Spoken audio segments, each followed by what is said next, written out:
Hello, hello, hello. We are here live on Facebook talking about Talking Talks. And this week we thought we would talk about the Grammys. What was there to learn from the Grammys? One of the things that is so important as a public speaker, as a business leader, as someone whose job it is to communicate, and even TEDx speakers, if you have an upcoming TEDx or thinking about when your TEDx is launching, one of the really important things is to be able to understand what's going on in the world around you. So we have to look at what's happening, what's taking place. I say this all the time is to be really thoughtful and aware of what's going on in the world, because you need to be able to use the stories. You need to be able to use the scenarios, the news, whatever it is. It might be useful for your speech. And even if it isn't useful in your specific speech and you're not going to use the content, being aware of what is on the minds of your audience, Mhm. because you may not have a reason to talk about something, but you might need to take into account where they're starting from, because a speech, a story, a message is a two-way thing. And so based on where they are currently, you've got to adjust.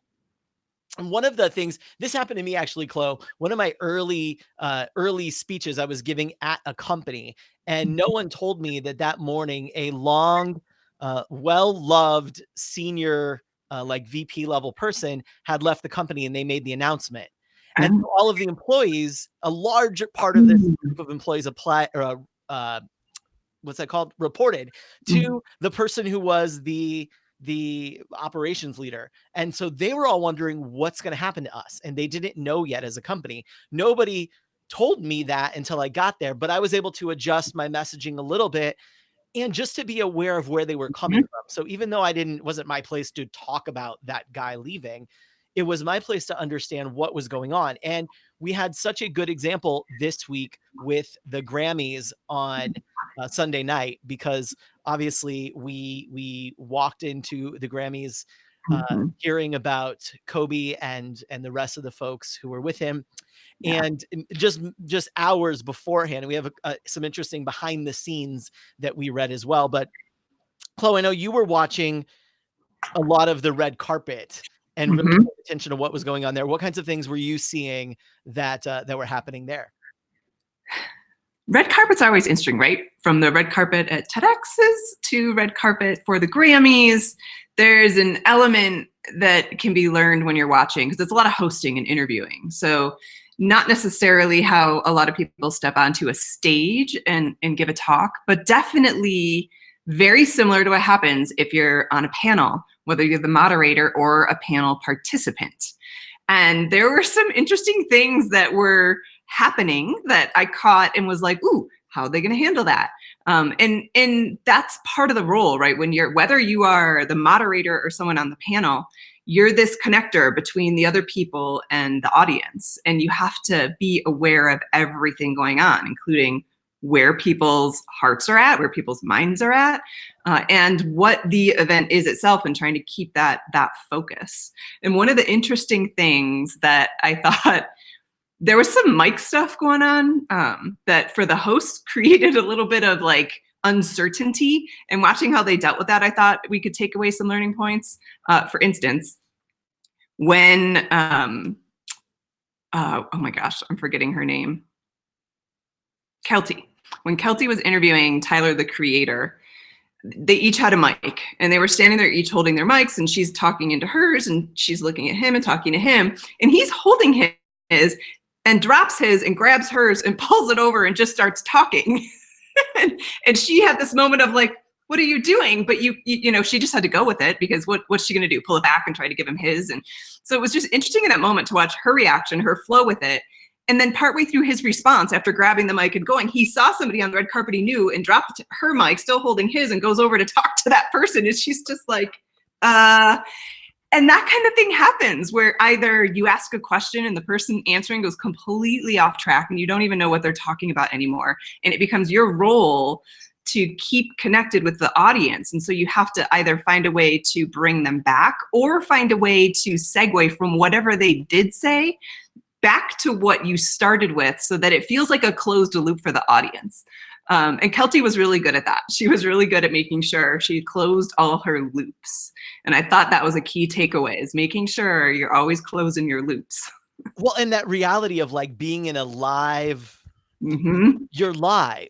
Yeah. This is no longer, you can rehearse, you can prepare, you can have all of your notes ready for what might be happening. Yeah. And you're very much live. I've done a ton of MC work over the years. And that's one of the things you have to be really ready for as an MC or as a host is Mm-hmm. somebody could finish early, somebody could go late, an emergency could happen.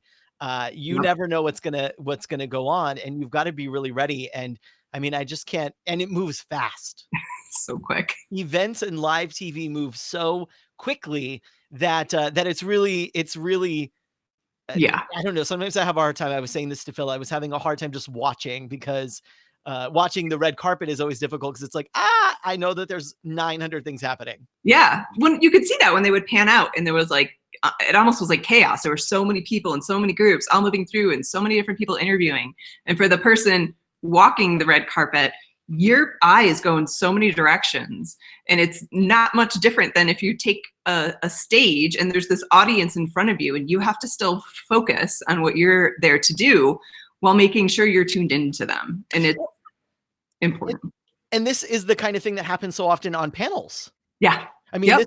this is not that different. You may be thinking, well, I don't ever give talks on a national TV in front of the world during the Grammys, but this isn't that different than being on Mhm. panels, being in some kind of group chat like this, where you're not completely in control of everything that's happening up there. Yeah.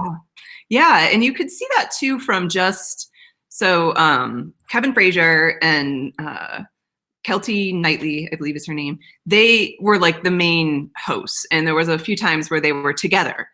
And it was interesting to watch them and think about how they were co-hosting. So not only did they have responsibility to the audience in front of them, right, the live people in front of them, but they had a responsibility to the people watching, to whoever was watching here, and they had a responsibility to each other because they weren't just talking to a camera to the audience, they were also having a discussion. So watching how they had to balance the times when one of them was talking maybe to the camera, even though the other person was looking at them, or when they were looking at each other, or when they were looking back, and how you can do that and learn from that if you are on a stage with more than one person, because you're both responsible for the connection to the audience, all of you, whoever's on the stage, to each other, to the audience. And those moments where they connect and we get sort of that inside view is actually an important part of how to be a good host, is acknowledging each other. And I thought they did that really well. Well, it was so different than somebody who's there just to be entertaining, like Sharon Osbourne, who was also Right. doing bits. She wasn't Yeah. really so worried about. I was laughing because I was like, I think sometimes she had no idea who the person was in front of her. Yeah.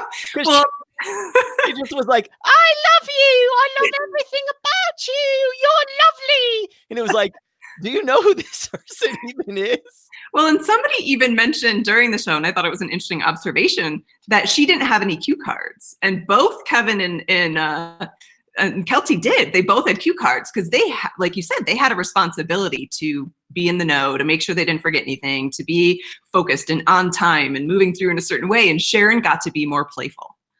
She was just I mean, and it was funny too because there were several times where I thought again, it was just like, you're lovely. I love everything you're doing. Please keep doing it. What do you want to do? What are you going to say? And it was like, do you even know? sounded a little bit like Mrs. Doubtfire. Just It was really funny to watch though, and just think, oh, she's just here to be Sharon Osbourne. That's the big difference too, right? Yeah. Is there are moments where, and this is the thing, like when you are doing your own event, when you're running your own event, then there's moments where you get to just be you because the people are there for you. They're your people. They've come to you. I call that in my little trifecta of speak for fee, speak for free, speak for me. That's the speak for me. I'm doing my own events. I'm running my own retreats. I'm bringing people together at my events. You could be a little bit more like Sharon Osbourne, where, yeah, you do need to serve your audience, but some places in serving your audience, it's about being you, that you serve your audience. Like for the podcast, for the mic drop moment, I realize that on those Wednesday episodes, when I'm just not worrying about interviewing someone, I'm just having a little bit of fun. I'm having some wine, I'm teaching. And that's for the people who are my audience who came there to hang out with me. Mm-hmm. And I think that's kind of what Sharon Osbourne is at this point in her Yeah. career. And after being on national TV, having the show with the reality show, and then being on The View, was The View, The Talk, the something. She's on one of those. Yes, she is. That, I don't remember, but the I don't know. morning She's on show. one of those morning shows. She's there to be Sharon Osbourne. Mm-hmm. Yep. Whereas Kelty and Kevin, their job was to run the show. And Yeah. I think that's an interesting difference. And we see that sometimes when we look at speakers and we look at people who are running events, Mm-hmm. who's there to do a specific thing and deliver specific content versus who often it's the person whose event it was. And this Yeah. is where you see the celebrity speakers. Mm-hmm. And the more that somebody becomes one, they can kind of get away with just being there. Yeah. Well, and it's important, I think, in that aspect of knowing how you're showing up, right? How you show up and how people expect you to show up should align. You know, like if Kevin had been just all over the place doing whatever, people would be like, what is he doing? Because they know that's not his role there. Yeah. You know, and so that's got to be in alignment. I think that's interesting too, of understanding what is your role here and what is the audience expecting. I think that's interesting, because I think that's so often why people are thrown off by the way someone shows up, is because it's not what you expected or consistent with what was promised in a way. Mm-hmm. And I think it even speaks to, we talk a lot when we're working with speakers around how if you aren't like connected physically and emotionally and mentally to what you're saying, you can actually create confusion. And half the time the audience doesn't even know why they're confused. There's just a misalignment. And so they can't quite grasp, and it's not quite meeting the expectation that they put out there or what they're seeing. It's just something that like feels off, and they don't necessarily have the words to explain what that is. But it's why it's so important to do the work and really like understand what you're talking about and be so confident and comfortable in it that you can say it properly and communicate it clearly. Well, I think these shows are also an example sometimes of, like you said earlier about Kelty with Tyler, the Creator, taking the mic, dropping the mic, taking her mic, dropping her mic, running away mid-sentence, is that also sometimes we have to be able to make the other people look good even when they're not performing the way we expected them to, because that's sometimes our job, is to make the event planner, make the meal people, make all those other folks look really good, even when something has gone wrong. And this is where I see sometimes some you'll see this more often than I'd like to. I'll see this a lot with a speaker who's gone up and something happens in their slide, or something happens to this, or something doesn't work, and the audience probably wouldn't even known, probably wouldn't have even realized it wasn't working, except for the speaker called it out in a way that almost pushes blame to someone, even if they don't, of like, well, this is supposed to do this, but it's not. Well, nobody would even notice. Just roll right through it. And I think that these, the hosts of these types of shows that do a great job, they make their guests look really good. Yes. And that's part of their role, right? They're really good at knowing and showing up in that way. And it actually, so fast forwarding a little bit, because this reminds me of Trevor Noah, who got up to actually introduce Tyler, the Creator. I guess this is a theme right now. And he tried to make a joke about, I don't know if you remember this, but he tried to make a joke, something about being young and wishing he was called Trevor, the Creator. And it didn't land. He got like a few little chuckles, but not the laugh he was expecting. And it could have been a very awkward moment if he had really like taken the break and like not gotten the reaction, but he kind of sensed it. He was in tune with the audience, and he sensed that it didn't land the way he wanted to. So he just kept moving forward. He didn't let it become a space that a reaction was expected, and he just kept his focus and kept moving forward. So I like caught it, and I thought, well, that's a really good lesson to take away in terms of when something like that happens. Same thing with the slides. If you can keep your focus and keep moving forward, then it's less of a memorable, awkward, what was that kind of thing. It's very similar for when, as a dancer, when you're on stage and like part of your costume, something happens, or you get stuck. You'll see this with entertainers sometimes, especially women. Like all of a sudden they're singing and their hair's like this, and they don't want to be like, and so they just let it be, and they go through it, and they keep their focus, and they go through it, and it becomes a momentary distraction instead of a moment to remember. And I think that that's a key. Like I was like, ooh, good job, Trevor. He picked it up, and he's like, no, I got to keep going. I can't let that interrupt. Well, and do you remember? I don't know because I haven't seen the show twice, but when we saw Jagged Little Pill, Mhm. the musical, the Alanis Morris, it's not really the Alanis Morissette I musical know. because it's not about her, but it's because not a jukebox musical. It's a whole new story. But when we saw that in December in New Mhm. York, there was a scene where everyone was in a park and it was snowing, and so it's snowing in the park and everyone Mhm. has walked out, and the Yep. last person who was more of like a ensemble member, she was one Yeah. of the really amazing dancers. Mhm. She walked out and slipped because there was like fake snow that was probably Mhm. slippery, slipped completely on her back, and and it was hard to tell whether it was intentional or Yeah. not because she did that and then she stayed down there for a minute like you would if you fell. You'd be like, oh my gosh, am I okay? And then she got back up and went to it. But I think from some of the reactions of the other performers who kind of did a look like Yeah. they look to their left or right, like, "Ooh, did something just happen?" I don't think it was supposed to, but she Right. pulled it off so beautifully because she Yeah. had a job to do, which is Mhm. right now we need to get this part of the show done. Yep. Yep. Exactly. It's an important thing. I think you will see that if you start paying attention to any show, Grammys, any award show, any of the dance competition like TV shows, even America's Talent, any of those kind of shows, you'll see more of that and how much people are like focused and stay and move forward and how much we can learn from that. Well, and there was a funny scene of when Ellen DeGeneres was introducing she was introducing I think she was introducing Little Nas X. Oh, maybe. I And don't remember. and she Okay. they were setting up the stage and he must have come out and sat down because the audience all looked. And so she did kind of like a what's going on? She looked over a Right. little bit and it was just a super funny thing of her playing with the audience in the arena.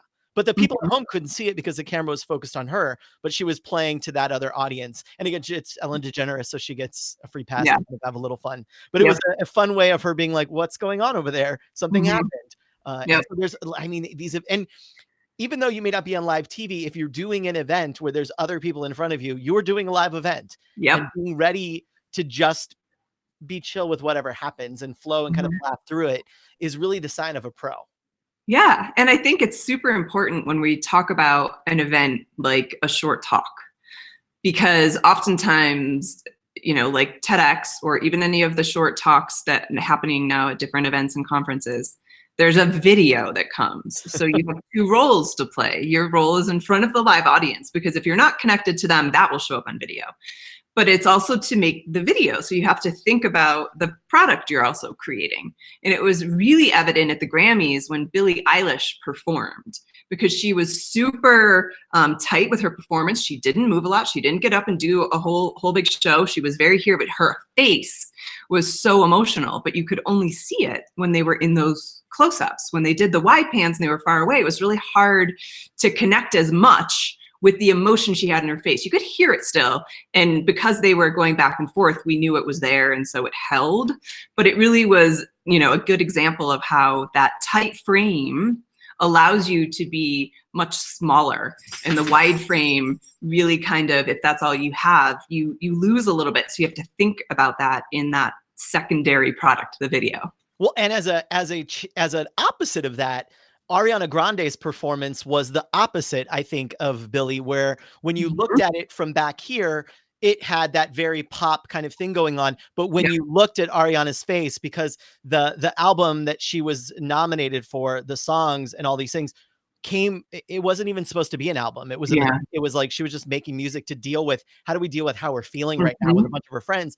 And you can see that in some ways she is still tortured Yeah. singing these songs, and so what was interesting is looking at that one from far Mhm. away, it's bubblegum It pop was, fun yeah. dancing, but when you look close, you could see on Ariana's face that she is still dealing with a lot of this stuff, and when she Mhm. got to the third, it was like I think 3 songs or a little montage of songs. When she Yeah. got to the final one, which was "Thank You Next," you could see the part and she changed the lyrics when she talks about her dad.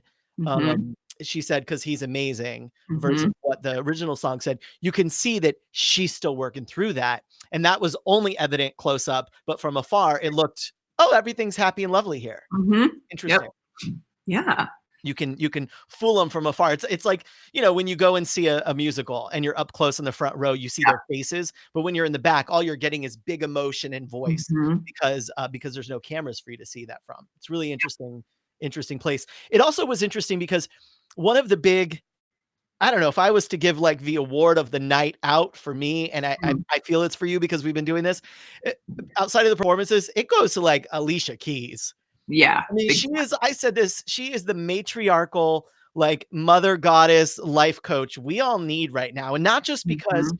of the news with Kobe, but just in the world right now, it feels like people want more meaning and more realness. Lizzo said this of we're starting to celebrate making real music again. And I feel like one of the really beautiful things you said this to me, we're texting the whole night, by the way. Mhm. You said this to me of like, everyone felt so connected, Mhm. grounded, and real and honest. And I think that even Alicia, she knew in the opening what she was going to have to come out and do because it was Lizzo's song. And Mhm. then it went to Alicia coming out to open the show. She also didn't rush out. She didn't rush over and over and over when it was her time to go to mic. She didn't come out and, rush to the mic and say, "Hello, everybody, I'm back, and here's what's going Yeah. on." She kind of walked out and was like feeling everybody. What's going Yeah. on? And you could sense that as a performer, she's just really intuitive and empathic, Mhm. and Yeah. you can see that in those camera angles up close of like, oh, she's not taking her time because she doesn't know it's her time to start talking. She's taking her time because that's what that building needed and Mhm. the world in some ways. Yeah. Yeah, she was super intuitive, and I think, you know, we talked a little bit about this, and we can bring it up related to, like, how that opening got shifted at the very end, Yeah, but let's do it. just the idea, this goes back to the idea of being in the know and understanding what's going on in the world so that you can make those adjustments. And the only reason that you can do that as well as she did and as well as Boys to Men did is because of how connected they are to what they're doing, to their purpose, to what they're supposed to be doing on that stage, and really taking ownership of the event and meaning that evening and what happened leading up to it. So Well, yeah, imagine if they didn't address it. I know. And, uh, Right. because it's She addressed also it. go It's ahead. what? No, it's also like that. Not only is it that arena that they were in, it was that place they were in. It was this. It was also like because so many celebrities live in LA. Mhm. It also was like deeply personally impactful because that was like their hometown team in a lot of Yeah. ways. Yeah.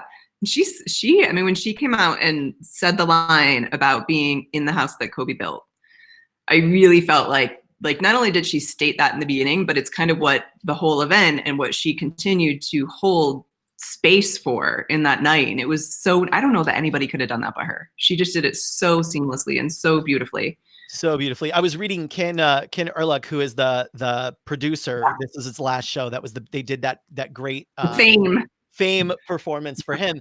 But he said like how it actually, I was reading an interview on Billboard and he said how it Mhm. went down. And basically, like around noon, Alicia was on her way to the stage. She was walking to Mhm. stage to do her final dress rehearsal. And he came up to her and was like, I have to tell you something.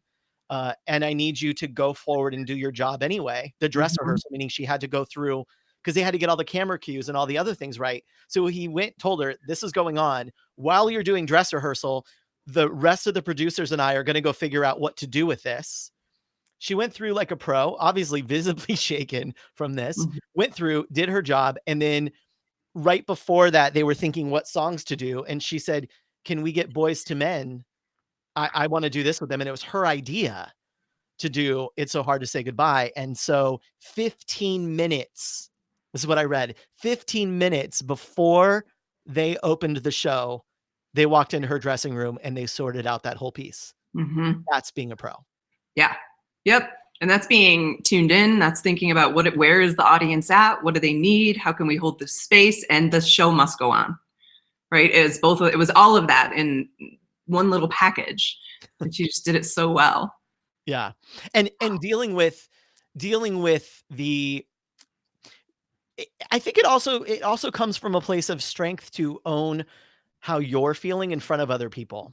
And Yeah. and I and I and I would imagine that that's part of her power as a performer is that and Mhm. as a writer, as a songwriter, that's part of her power is her ability to be okay with how she feels so she can connect Mhm. with you on that. And I think it was just so well done. Mhm. Yeah, she gets the freaking crown. That's for sure. She does get the crown as she moved through. And I mean, speaking of kind of moving through something, Yeah. moving through the show, we were you're an expert on movement. And so throughout the show, we were talking about movement, talking about how things were going on. You were really happy with all of the great dancers that were there. Mhm. It was fact like Yeah. so many of the performers had it wasn't like I've got 3 dancers. It was here are Mhm. 15, 20, 30 people Yeah. dancing on stage. It was a really great year of movement as well. It was amazing, and there was variety in the types of dance, in the types of people, in like the way everyone moved together. What I think I love most about that is that those dancers, that night was like their own TEDx talk because they rehearsed their butts off for that one performance. Like even the looking at Rosalita and all those dancers that she had with her in that performance, like they probably worked their butts off for a long time to get all because they were in sync and she was in sync with them. So shout out to her. And I mean, hours and hours and hours for probably the last, actually probably wasn't more than like 2 months. They kind of really, they do a lot, but they do it in a tight time frame, which is very similar to how we end up working with a lot of speakers related to TEDx talks. And those short talks tend to be things that are like, ooh, I got to get this out. I got to get it done. Let me get it quickly. But they freaking focused and they brought it. And I was so impressed with not only the dancers, but the performers dancing with them. And just knowing that like they left their heart on the stage and that was it. That was the time they'll perform that. That was it. They did it. They're done. And there's, I was talking to somebody and they said, "Oh, well, a lot of them are coming off of tours. Is it just that?" And it's not. It's a different size stage. It's usually Like not that. the same movements. It's usually chopped up songs. Like Yep. Lizzo did a trio of songs. Yep. Ariana did a trio of songs. So they couldn't just do what they normally do. They had to learn whole new cues. They had to be where the camera was going to be. So it's Yep. not just take my tour show and put it on stage. It's a whole new No. piece. But it is helpful that I guarantee you there were sections. Oh, yeah. In rehearsal, it's like, all right, we're going to take these 2 8 counts and put it with these 2 8 counts, and we're going to move here, and this cue is going to change to this. And having that ingrained, again, being willing to do the basics, being willing to be messy, being willing to just get on your feet and try it, means that you can move and create what they created a little bit faster. And it comes together and it gels faster because they've spent so much time knowing some of the key 8 counts here, 8 counts there, and those moves and how they interact. Well, and it's the same as having a bit for Yeah, a speaker where exactly. this is my opening bit, this is my closing bit, this is Yep. the bit where I help them do this, or maybe it's a story if you're not doing that. If you're oh, there's this story that I use that really teaches this point. So Mhm. anytime in my business that I need to teach that point, I can use this story or I can use that one. It's Yeah. very similar to then Yeah. you can expand that and contract that as much as you need for a podcast, for a show, for a sales call, for a speech, because you know it so well, you can get Yep. up and deliver it, which helps with on last week's episode and on the upcoming mic drop moment episode, not tomorrow in episode 14, but on episode 16, we talk about rehearsal. And so Mhm. having those stories where you know them makes rehearsal easier because you're just sharing something you already know. You don't have to memorize and write down the script in this way because it's something you really know in your bones. You're Yeah. just shaping it in a new way, like the choreographer Right. was. Yep. It's connecting the pieces, working on the transitions, but you know it. And that comes from doing the work. It's a And lot of what work. one of the things, we talk a lot with speakers and entrepreneurs, really, even about using stories to highlight what they need to highlight. So if Mhm. you are making an offer, if you have a certain way people are working with you, if you've got a book that you're highlighting, if you have a message, if you have a specific idea you're trying to spread, if you're on Mhm. a circular red carpet, Mhm. then our job is to help the audience figure out what to pay attention to. And you noted that that was one of the things you noticed Usher doing, because he had a Mhm. bunch of dancers when he was doing his Prince tribute, but Yes. he managed his own attention to get the audience to pay attention. Mhm. Yeah, it's really interesting when you think about you are the consistent thing in front of the audience, so you get to manage their attention in a way. And in his tribute to Prince, there was a moment, if they had a pole dancer who I was like, "Yeah, go Jane, shout out to Jane." Um, Jane Wilson. yeah, they had a pole dancer who was there the whole time doing, amazing things on the pole.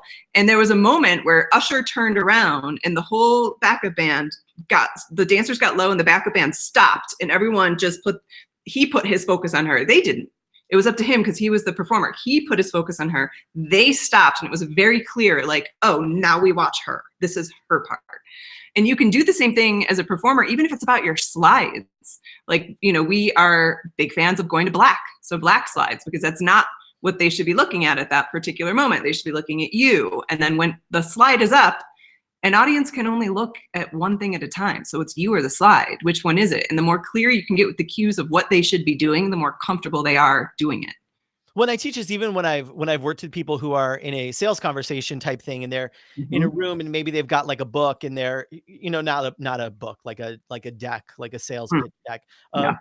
Don't hand it to the people that you're presenting to until you're done. Use Yeah. it to control their energy where you want it, so that you can focus it. And the same thing is why storytelling is so effective, because it focuses people's energy where you need them to be focused, Mhm. instead of kind of looking and seeing, oh, what's going on? There's a lot of things to think about in the room.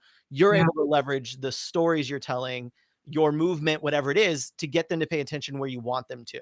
Mhm. And it's one of the kind of unspoken superpowers that so many people have is really on stage. It's all sleight of hand. Mhm. It's all about controlling the audience's attention. So Yeah.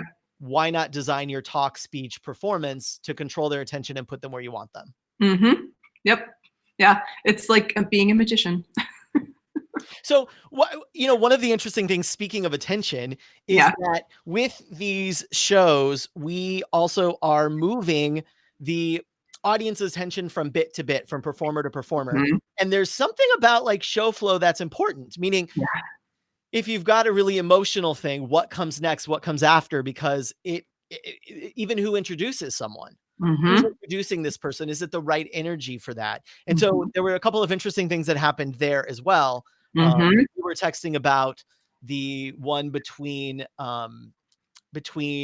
Tanya Tucker and Camila Cabello. Camilla. Yeah. Yeah. Well, and it's interesting because of the circumstances. Her song to her dad elevated an impact. Right. We're now in the house that Kobe built after what happened, and everyone's talking about father-daughter relationships. And here's Camilla with her dad right in front of her, singing this heartfelt song, and he's in tears. And I mean, it was so moving. And I felt very sort of bad for Tanya Tucker because there was no cut to break after that. It went right to her and she had to perform. So what was interesting about that is it probably wasn't a thing beforehand. And so they were so focused on something else, it didn't really get the attention maybe it could have, because that was a hard transition for an audience to go from witnessing that in the situation that was going on and then having to shift to this completely other vibe. And that's part of show flow. It's part of the producer's role to look at that. And I think they did a really good job overall with everything. That was the only one that was a little clunky in my opinion. Because when we were texting, I even said about Demi right away as she was ending, I was like, I hope this has to go to break. Like this, nobody can follow this right now. Yeah. It did. Well, and it's interesting thing of thinking our job as performers, as communicators, as leaders even, is to be aware of where we're taking and dropping off our audiences and our Mhm. people, and realizing that we have to come and pick them back up from there too. That Yeah. we need the highs and the lows and everything, but we've got to be thoughtful about where did we just take them to, and Yeah. what's it like there, and so how do we need to show up to take them to the next place, and what Yep. is that? And Yep. and Yeah. again, I do think there's probably something because that the first time performance of Camilla's song was specifically something they had planned for a long time. Like Kenner Mhm. Lecker said, I really want that. I want that Yeah. moment on the show. So can you please save it for us? Mhm. And then, I mean, just 4 hours before this happened. So, I Yeah. mean, it's a lot of stuff to move around. And they were on those different size stages because Tanya was doing a Mhm. smaller Yeah. version on the piano. And so there's probably just so many logistics that it's going to be what it is. Show must go on. Show must go on. Speaking of the show must go on, let's talk about Miss Demi Lovato. Yeah. Outside of Alicia's like queen goddess mother matriarch soul of the world life coachness, Yeah. Demi's performance was really a mic drop moment and really in so many ways took the night. Demi Lovato, last year had a pretty tragic overdose situation, has over the years spoken about sobriety, her issues with addiction, and last year was rescued from her home in a coma where she was then taken and treated. And this is her first public performance of a song Mhm. that she wrote 4 days before that episode last year. Mhm. And the song is, really about, can anyone hear me? I'm screaming into this abyss, this void, and can anyone hear me? So Again. she starts off and it's so emotional. Yeah, she couldn't. She started and the first try couldn't push through, which happens. Whether it's an emotional story that you're telling or there's just something. What was great though is she didn't let it get her. She took a breath. She stopped.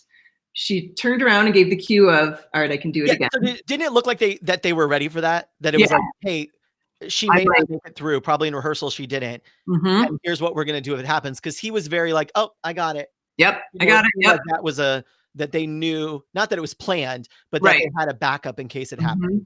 Yeah. And she went back in a little lower. Remember we Lower, noted that? A little lower. Um, and vocally lower. and what's interesting about that is it put everyone on their edge of their seats a little bit, like, can she do this? Can she get through this? And I think in essence, it kind of put us on her side because I think everyone was rooting for her to begin with, but then to see that break and see her be like, no, breath, I'm gonna freaking do this, makes it just elevated our experience with the words and with what she said and her movements. I mean, her arms, you can't even see me, but her arms were opened like nobody can hear me. Why is nobody listening?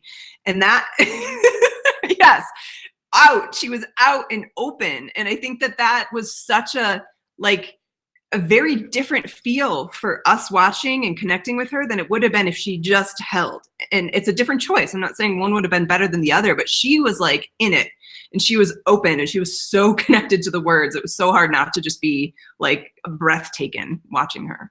Yeah, it was, and the white outfit choice was obviously intentional, and I think it's one of those stories where it's still unfolding for people. Mm-hmm. Because this isn't, "Oh, she's been out there and now she's back to do this." This is the first time back on stage with a song that we've never heard before that she wrote 4 days before she had an overdose. Mm-hmm. Like, it was still it's like almost being in an it's like what people love about an improv show is that they're part of creating it. And so I think there were so many people in that live audience at the Staples Center and the millions of people watching from around the world that know about Demi's story, or that are fans of hers, or are aware of what happened, that Mm-hmm. there's some unfolding of this as we watch. Yeah. And that brings us in more because it just adds an element of nowness to it that doesn't exist otherwise. Yep. I Yep. remember feeling that same way about, I think it was the Billboard Awards. Miley Cyrus did Oh her kind of yes. breakup song. And Mm-hmm. I remember feeling the same way about that performance of, Mm-hmm. we're all trying to check in. How's it going? Mm-hmm.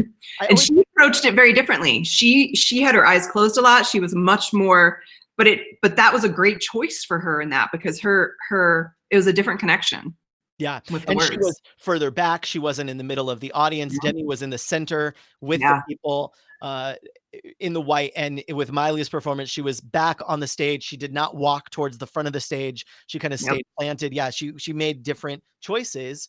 And this is what you always say. You always talk about how speakers move to words. Mm-hmm. And I think singer-songwriters move to words in a way that is different than dancers. Yes. Yep, absolutely. It's a story that's unfolding. But I mean that and to go back a little bit, you were talking earlier about video and video being a product of this and what's going on. And a lot in last week's Talking Talks episode, we were and in episode 14 of the mic drop moment, we talk about why are people so obsessed with these short talks, and why do we give them, and what happens. And for a lot of people do it for the video. They do it for the opportunity. They do it for the thing. And what's interesting is Demi released this song immediately following performing it. So before the performance, on a Sunday night in the middle of the night, the song was not available. And as soon as she left stage, the lyric video was available on YouTube. It was on Spotify. It was on iTunes. And so this was a decision by her of, okay, I'm ready to come back out and do it in this really big way. And so I think the same reason that a lot of speakers want to do TED Talks or TED style talks to get the video, it's a jumping off board in a way. And it'll be interesting to see if this is that for Demi as well. Yeah, where she goes from here, because it's still unfolding, like you said. Who would have thought that we would become like entertainment news reporters? I feel like we're like the Z-list version of E! News or something. The Z-list version of Kevin and Kelty. Hey, it's all this is what I started the show talking about, is that we have to be watching what's going on, because there's lessons to be learned everywhere if we're curious. Yeah. Well, and I think it's funny because our husbands were mutually not enjoying things as much as we were. Well, Phil left. Phil went in the bedroom and watched TV. Matt put on his headphones and got on his iPad and watched a TV show. There was some song that came on. Not that I agree or not that I'm disagreeing.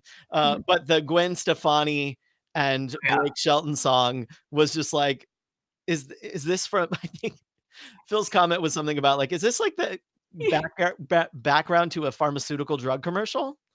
It becomes a certain point where sometimes your stuff becomes recognizable. People what they want. And wait, we didn't talk. We're gonna do like a little round of like random ideas now, right? Okay. Yes. Let's go. I thought it was a big tease because there's the big will they won't they Blake Gwen marriage thing. That she was in a wedding gown. I know. That was a wedding gown. Yes, it was. I kept half expecting, because she had her right side to the audience and she was singing to him. I kept half expecting at the end for her to turn and grab the mic and there to be a ring. I was expecting him to do a proposal. Everything's a moment. But it was clearly like, oh, we know the gossip and the rumors and we're going to egg them on. Yeah. I don't know. I guess like Kelly Clarkson said one time, is like, you're hot when you're hot. And so ride the wave. Yeah. I thought, speaking of being hot when you're hot, I thought Ariana Grande's choice to wear 2 dresses on the red carpet, that was fun. That was fun. I also loved that she had a male dancer who was topless. Yes. And he had like a corset on. Yeah. It was topless. Yeah. I love it. Free the nipple. I'm a fan. And then the other thing that I wrote in my like random notes to talk about for people that are watching and maybe they're starting speaking, they're starting a book, they're doing whatever, is think about Billie and think about Lizzo. Think about how big and how much your life and your career can change in a year. In a year. Last year at the Grammys, there was no Lizzo there. Right. And now she's doing commercials. Like she's one of the biggest stars, had a huge tour last year. And she last year wasn't at the Grammys, the first time she's been there. And that's how big a career can get in a year. She's become a meme. Everyone using the like, I'm 100% that. I was at a seafood restaurant and I saw one in San Diego that said, I'm 100% that fish. There was a seafood restaurant. And I thought, wow, that's how big her career got I mean, obviously she's been working a long time. Yeah. But it blew up. No Grammy to first time showing up at the Grammys, winning 3 Grammys in a year. So when you're sitting there and you're thinking, I'm trying to launch something, start a career, start a business, start a course, start a program, like stuff can change in a year. You show. I also loved her floating flute. Yes. Well, I love that she brought out a flute and just started playing a flute. I'm like, that's new and different. And I don't know how she did that because that woman moves. She dances and sings, and then the air it takes to play a flute and then still be able to go back and dance and sing, like that's talent. Well, I have to say I was really amazed at the largely, like, maybe 95% of live singing that was there. Yeah, it was Live singing all mostly around. there. Yeah, the thing that was hard though is it made the people who didn't kind of stand out, and then I was like, Yeah. oh, Well, and you but realize with certain people how much background, like Ariana Grande, it's almost all she does the Mariah Carey, Michael Jackson thing where yeah. all of the background singers are her. hmm So on the tracks, there's hmm multiple layers of her. Michael Jackson did that famously, Yeah, Mariah Carey did, where they're their own background singer on the other tracks. And so yeah. in a lot of the song, she's singing and then it's the track doing the other parts, hmm which is confusing sometimes. I also thought one of my other back on Lizzo, I thought her reaction at the end after her performance, because she so was in her like, I'm opening the Grammys, Yeah, I'm owning it. She had her alter ego on, and then as soon as it was over and she kind of took her breaths and did that, she like was hugging her background dancers and was just like, oh my gosh, I can't believe what we just did. yeah. It was so It was amazing. total like she's very humility and humble, and yeah. Loved it. Mhm. I loved that. What else? What other random things did you notice? I loved how her had her backup band choreographed. It Oh was not yeah. it was not crazy difficult choreography, but it was very difficult to do that in tune and knowing your cue and staying on it to come into the music and freaking play your violin while you're like thinking in your head about the movement. Like it's that I was like, nice. I really liked that. I thought it was cool. And it was a night of really amazing set design. Yes. I mean, from set designs designed for performing, like Lizzo's was designed for her to perform on, hmm to of course we had and Usher's was designed for that performance. But hmm then we had like entire like almost musical set designs for Ariana, for Yeah. and Gary Clark. Tyler the creator. Gary Clark. Gary, yeah. Gary Clark Jr. That set, it may Yeah. be one of the most iconic. I don't know. It could be. It was the background of like a southern kind of plantation on fire. hmm Like A what statement. a statement. Not only in the words of his song, but with the entire piece. I thought this is the stuff we need to be talking about, and it's what Lizzo said in her acceptance speech of it's time to get back to real music about real things. And I thought Gary Clark Jr.'s set blew me away. Yeah. Yep. It It was was pretty awesome. the perfect thing to go with that. hmm Yep. The Ken Ehrlich tribute was I loved that. Well, insane. first of all, I love that Misty was there in her freaking ballerina amazingness after being told she couldn't be a ballerina. Misty And then Copeland. just like lighting up that freaking stage and just, I mean, the whole fame throw, like, I was not expecting that, but like, that's like my back. And I was like, oh my gosh, I'm like throwback. It Well, feels I so don't I nostalgic. was I was like shocked that Camila Cabello was she's the first Latina ever to open the Oh, yeah. Grammys as well. I was shocked by that. Yeah. I certainly would have thought we had come there a long time ago, but I Like, love that as people came out, they were doing the little bits of who they were. Um, there was the one duo where it was their first Grammy performance was during that. I mm, thought that was really amazing. Um, I thought that was kind of a cool way to show. I kept thinking, who's next? Who's next? Who's gonna come out next? right, right.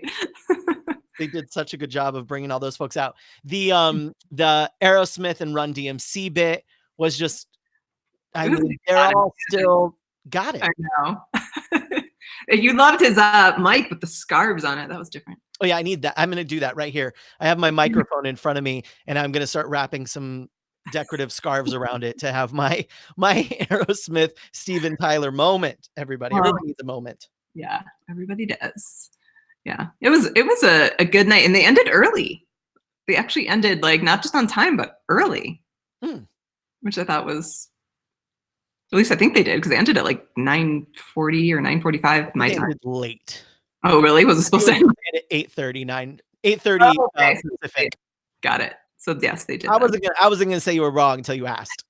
I did ask. I was gonna go with it. But I think that this goes back to, regardless of where you are with following any of this entertainment industry, this, whether the show is for you, whether the music is for you, whether any of that, I think it's an interesting reminder that there are opportunities to learn from all kinds of performers out there, Yep. all kinds of events for Yep. people that are, wanting to communicate a message, Mhm. to take a look at, the world's global stage sometimes to Mhm. understand what could I borrow from that? Yeah. Maybe you could bring a flute to your next speech. I don't know. And play the flute. Oh, clarinet. I'll bring a clarinet. Or the recorder. Remember how we all had those recorders when we were Okay. little? Oh, this was super fun. We had this is one of the things that we do naturally. We're like texting each other during all I these things. know. So why not take notes and make it work? Yeah.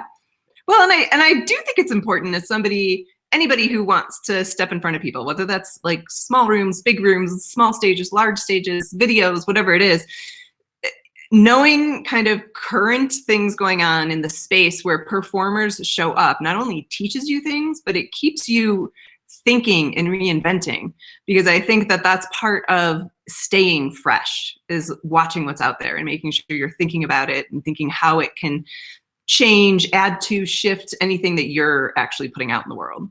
Yeah, and whether that's your content on a podcast or a video, or it's a speech that you're getting on stage with, is listening to like what's going on, what are people Mhm. talking about, what are they like now, what are they into now, Yeah. and if we're going to stay relevant, it's not about changing and doing whatever's trendy and current, but it Mhm. is about listening to what's going on for my audience, what's going on for my clients, where are they at, and how can I be helpful in that? And I think that that's the real takeaway is from the show, and from this year's show specifically, is Mhm. where are they at right now?